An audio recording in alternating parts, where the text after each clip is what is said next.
Oh, there we go. We're live.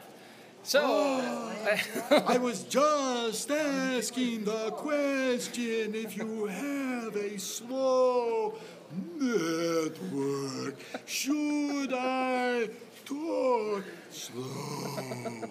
But I was told no. Okay, so I won't do it. so the Count's giving me razz about. A lot of you viewers know that I have this slow network sometimes that sometimes we have to wait a while. He for it to start. does dial-up on his phone. This is still dial-up, just like how you started in dial-up. So, for you guys, I've been talking to Count Gore for a while. Get it right. Come on. over, gosh, I guess 3 or 4 years over the internet. And I've been trying to get an interview for a while, and I'm excited he's giving me one. We're live at an event here.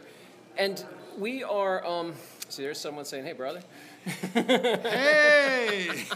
So Is your network slow? So he won't stop about my crappy network. All right, so here's the thing. We are streaming at the AFI Silver. 1G. This interview is never going to go anywhere, I don't think, which is excellent. And Count Gore, you started in the 70s, right? Yes, that was 70s. Before dial-up. We did smoke signals and Instagrams. We Bats. You said bats. Yeah, we said bats. Bats with like pigeons, where they tied little messages, and that's how you did a show. Yes. And then when you started, for you guys that didn't know who Count is, I've been talking about him for a while, but he started in the 70s, then again in your show reemerged in the 80s, which I was a fan of. Actually, it never stopped. It went from 73 to 87, and then it died in 87. I thought it went off the air for a little bit. Well, okay, we didn't talk about that. Okay. I said it came back to life, resurrected like a vampire. Yeah, but we didn't be totally gone because we did annual specials just to keep the blood flowing. And then after that, and then for you guys that didn't realize that his show has been on since the 90s on the internet, right? 19 years has been on the internet. I mean, so seriously, we were doing dial-up. Really doing dial-up. Yeah, how did you upload a show on dial-up back in the day? Did you have to the secret was we didn't do video. The secret was, what we did was, it was in 1995, I sat down there and I said, maybe we ought to take Creature Feature to the internet. And I said, so I looked at the show, what we did. And we hosted movies, well, we couldn't do that. But we did interviews with guests. Well, we could do audio interviews. We did reviews and stuff. So basically the very first, it was 1987. Whatever it was. Yeah. It was anyway, it was July 11th. And 1998. July 11th, 1998. So what we did, we had a lot of text. But what I had done is I'd gone to conventions and I had done audio interviews with celebrities, and there was a widget, an app, whatever at the time that allowed me to compress that. So for the first year we did audio like interviews. podcasts, basically. Like podcasts, along with, we had contributors who did book reviews. As a matter of fact, the Toonkeeper is still with me. She's been reviewing since then. And then the second year, Real Media came out, and we were able to use little 160 by 80 slow Real Media video. So since then we just got bigger, and of course, 7-8 years ago we went HD, and now we're streaming. So that's excellent. And you guys can catch him at countgore.com and also get cool merch like this glow in the dark shirt. Yes, right? got a whole new collection of DVDs that are awesome. Oh, I haven't caught the new ones. I'm gonna have to. I have a collection of all your old ones. We're introducing them today. So the other thing I want to ask you guys, and some of the questions I had is, obviously there's a reemergence of horror hosts. People are starting to do this on their own on the internet. So what would you say to all the tiny young bloodsuckers out there and everyone else that are interested in doing it? How do they start? I'm not dead yet. You can't do this. This is my gig. No, but how do they? You have fans that you've helped a lot of people get started. Well, yeah, and it's true. And the first thing I say is, if you're in this for celebrity and to make money, stop right now, because you're not going to do either. Celebrity comes, and I find out if either you do something salacious, whatever that means. Usually it means if you're female and you take your clothes off, and I'm not either, and I'm not going to do that last thing either. Or you do something that is absolutely totally off the wall, and you just become infamous, and that's going to be very short term. So you have to do it for long term. You have to have a unique thing, and frankly, horror hosting, unique things are kind of rare. Yeah, how do you pick a character? Because they've kind of all been done, you know? There's ghouls and vampires and that's true. all that. So how does someone develop a character? I think you really have to find a character that fits your personality. I mean, really. I mean, I've seen some characters some people have done characters that just, it's like, it doesn't work. Doesn't work for them. So, I mean, for me, vampire was very simple. I mean, just, vampire was suave, debonair, sexy, and here I am. So it was easy. But, and for a woman, I mean, if you're well endowed, you do the Elvira routine. Cleavage always sells.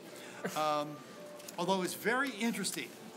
When I inducted Cassandra into the Horror Host Hall of Fame, obviously all the jokes were about her cleavage, but off to the side, she says, you realize that everyone talks about my cleavage, but she said, I am really, really, I think I have a great set of legs. And sure enough, you look at her legs, she was a dancer, and she's got great legs.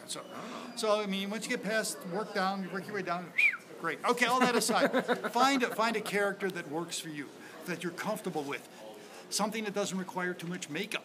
Because believe me, after a couple of years, you'll get real tired of it. Yeah, I was going to ask you how you take all that stuff off. I don't. Yeah, it stays on forever. That's how you sleep. It's do you know one guy who had his horror host makeup tattooed on? Whoa. It's never coming off. I hope that's a good gig. It's terrible. It only lasted a couple of weeks, and it's.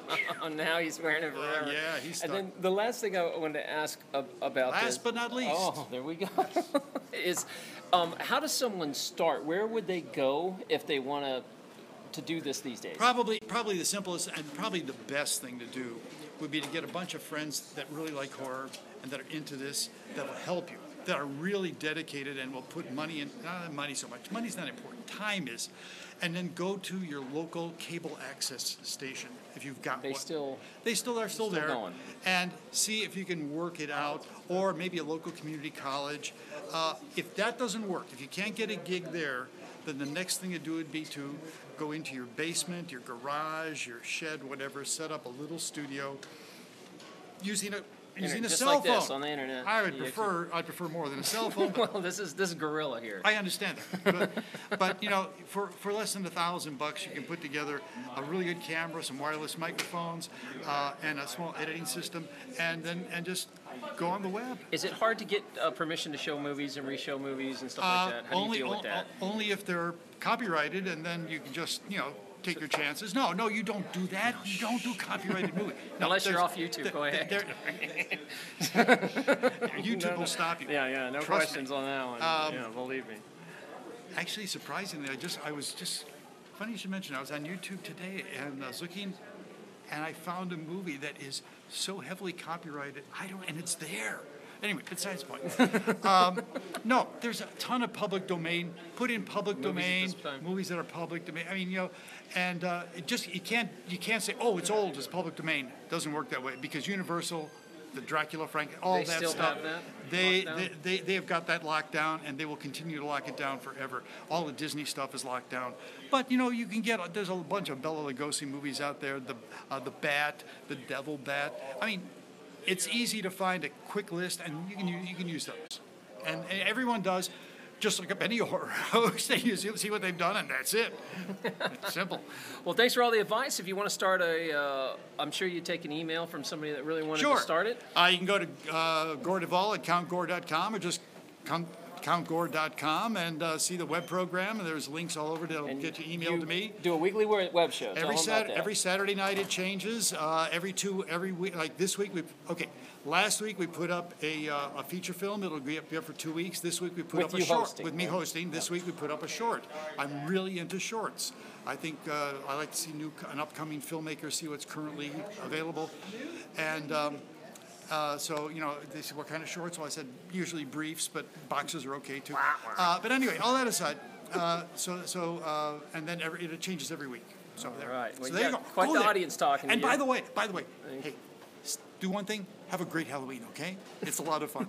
I do it 364 days a year. Halloween is your time. Go enjoy it. Thanks, Count. Okay. It's been such a pleasure. I'm going to let you deal with the fans here waiting, but thanks for the interview, and check him out, guys. I'll just continue to talk to you. Thanks for everybody tuning in. We're at the AFI Theater. You can get an idea of Count laying his stuff out.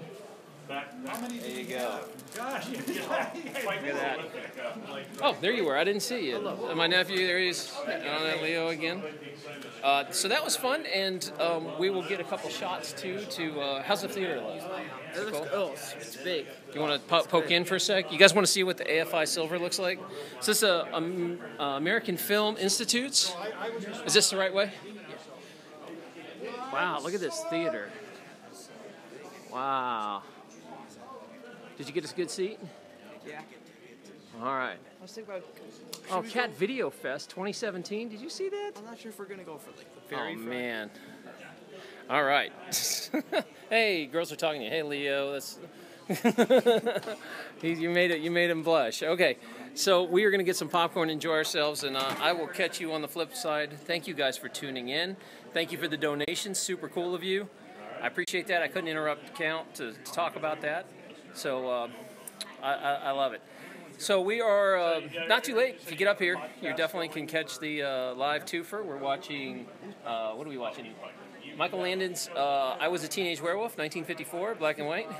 And then the other one is American Werewolf in London, which is kind of adult, but we're going to see what happens here. So anyway, I'll talk to you guys. I'll see you on the other flip side. Thanks, bye. Thank you so much. So you've been